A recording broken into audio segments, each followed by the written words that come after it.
Writing an essay, especially under exam conditions, is very often seen as a daunting task. However, it's a very, very important skill for you to master. You need to feel comfortable when you go into the exam room and when you are faced with your topics for your essays.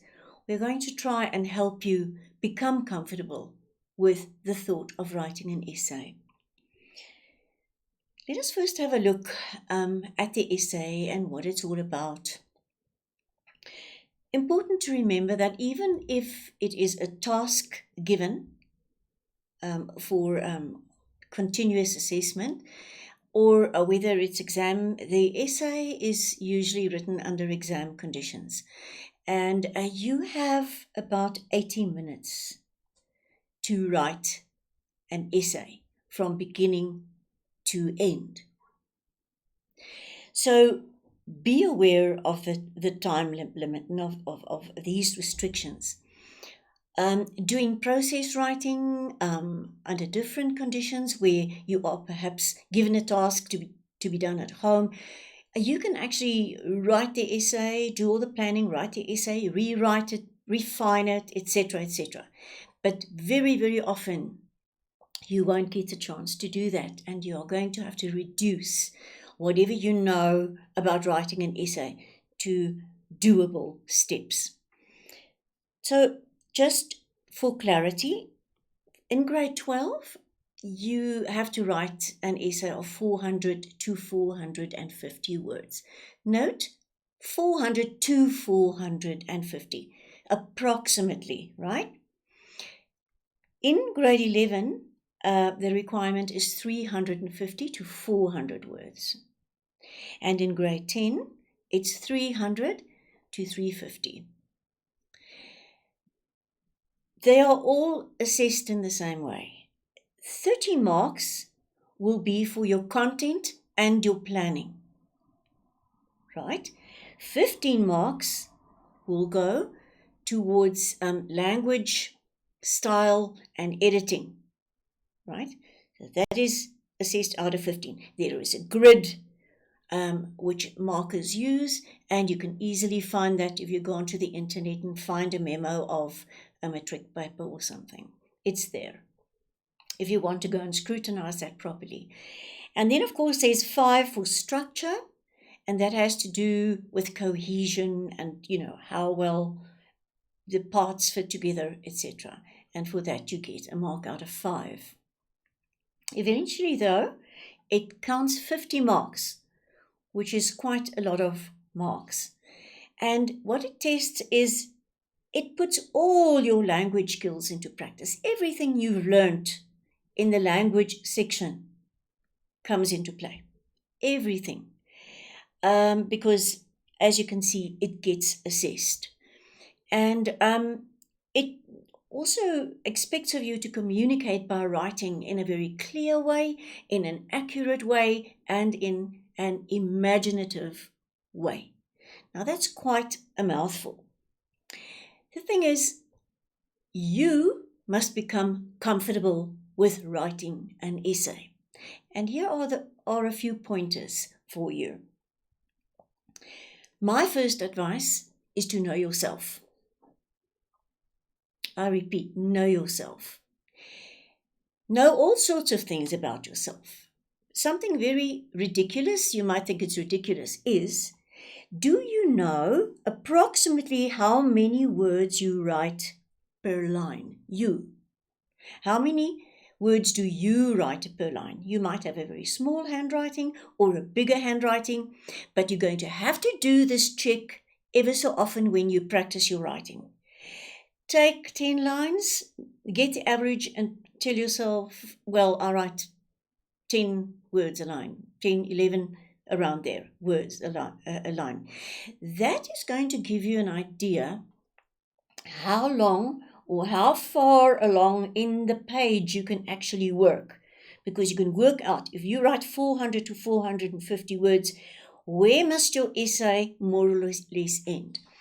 And I say that because you don't really need to do a word count.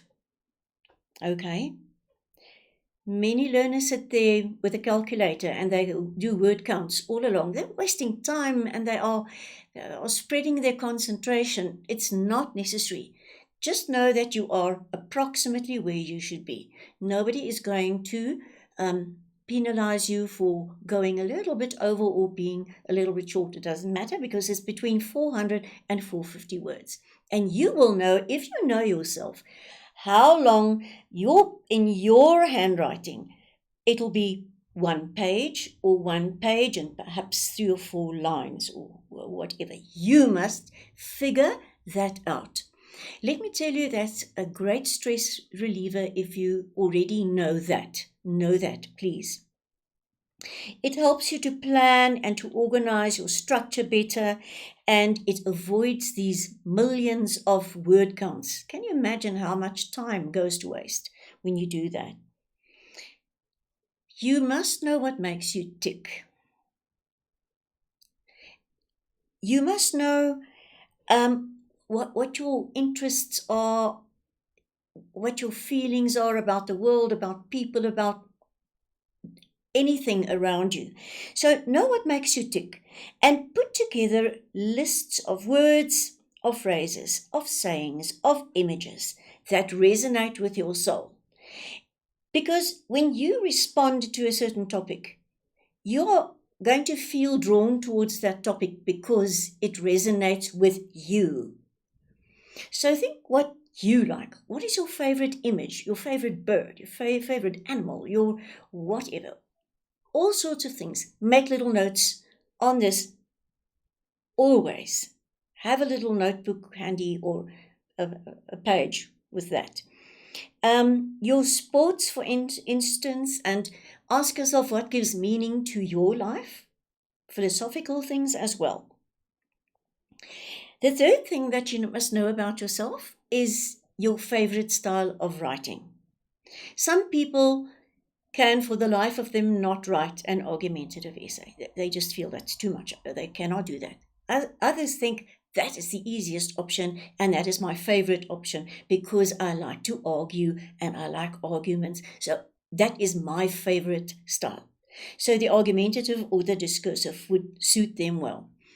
If you are a very philosophically minded person, you might want to write a reflective essay. Some people like writing stories. It is up to you to decide what is your favorite style of writing and then to practice that style. Okay? I've used the word practice. And, right, it's this quote here, if I had any success, it's due to luck. But I notice the harder I work, the luckier I get. Now, this is incorrectly actually attributed to Gary Player, who used it on occasion, but it's a saying that has come a long way. But there's a lot of truth in it. You are going to have to practice. Think of the 50 marks for this essay. You can't go and throw it down the drain. You have to take time to prepare it, even in little bit chunks. But you have to prepare for writing the essay so that you can walk into the exam room and feel comfortable. So, as I said, the same goes for writing. You're not going to improve your writing if you don't practice. You have to. And you can do it in various ways. If you don't have so much time for that, you just have 15 minutes here, 15 minutes there. Practice. Beginnings, all kinds of beginnings. Look at topics. Let's say you like writing argumentative essays. Find an argumentative topic and practice a beginning or various beginnings so that you're very sure how to do it. Beginnings are vital because they arouse interest, they create tension, they make the reader aware of your approach and your attitude to the topic. I'm going to give you some advice for all these various styles, but you go and practice the one that you like most, the style that you like most. You must also make sure that every paragraph counts. You must learn to make use of topic sentences. A topic sentence, every paragraph must have a topic sentence.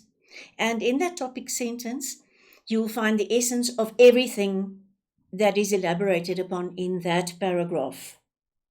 It can be at the beginning of the paragraph, at the end, or somewhere in the middle, it doesn't matter, but it has the essence of that paragraph. So practice doing that. As I said, the topic sentence is the one idea, only one idea per paragraph, and get the essence and then ask yourself, okay, if I've said that as my topic sentence, what else? How can I elaborate that? Also practice neat endings, right? Where you want to leave with a sense of completeness or satisfaction, or if you want to, you can practice your introduction and then have the ending, correspond. Just little practice sessions. But then now and then, you must do the whole thing. It is only 80 minutes, and you can actually try and find time to do that. It's really worth the effort that you put in. So you must aim to improve your skills, because that's actually what process writing is all about. But as I said, usually it means that you must go and refine. But in doing this, in practicing even little bits and pieces and in the whole, you are going to feel thoroughly prepared. It is not that you are going to learn an essay off by heart, or you must please never do that and try and force it into a topic, because, markers are not stupid. It's very transparent. And so come thoroughly prepared in that you've practiced skills. That's the most important one. You must feel comfortable. You must not feel stressed when you go into the exam room, right? You can perfect your mind map and your flow chart techniques. No two people actually use the same planning structure. And it doesn't matter. You don't have to write an entire rough draft and then draw a line through it in an exam. They want to see your planning, but it can be a flow chart. It can just be, and in any form, it doesn't matter. But it must be there. They're checking for it. But it's up to you. So you go and perfect your method. Make sure that you know where you're going to start, right? When you start brainstorming, for instance. And don't fall in love with your first effort, please. Sometimes, you think, I have this wonderful idea, and then you start writing, and you think, I've written this one, and you cannot actually accept any criticism later on, because you think, but I thought that this was such a wonderful essay. You have to be critical about what you're writing. So be very careful. It's a very common thing for one to fall in love with one's own writing. One has to be critical and change and fix and so forth. Ask, is there room for improvement in the content, in the structure, in the style, in the word and image choice, in the sentence construction, and the grammar use? All of those things can possibly improve. So rewrite sections or the whole rough draft in order to produce a better final essay. If you can do that, and you want to write even just parts of the essay, a good idea is perhaps to write out the introduction in full, the ending in full, because then you know where you're starting, where you're going to. That sort of helps you along, because that also gives you a clear direction as to where you're going in the middle. So you can rewrite sections, but you don't have to rewrite the whole essay. You can just go into the final draft, but then your preparation must be very clear. This is paragraph 1, this is paragraph 2, this is 3. Intro, ending. It must be very clear, otherwise you are going to become confused and you are going to repeat yourself, etc.